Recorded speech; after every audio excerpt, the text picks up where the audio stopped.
بسم اللہ الرحمن الرحیم الحمدللہ رب العالمین الصلاۃ والسلام علی خاتم النبیین اللہم صلی علی سیدنا محمد وعلی آل سیدنا محمد۔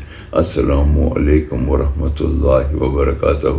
میری آج کی حدیث سنن ابو داؤد 4903 نمبر۔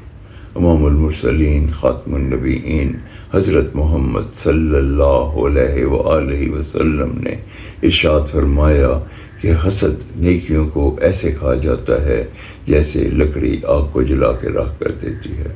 اس حدیث مبارکہ کا مفہوم ہے کہ حسد کرنا بہت ہی خطرناک ہے۔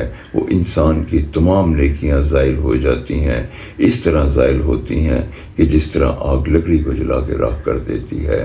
اللہ تعالی ہمیں کسی سے حسد کرنے کی توفیق عطا نہ فرمائے، آمین یا رب العالمین۔ السلام علیکم ورحمۃ اللہ وبرکاتہ۔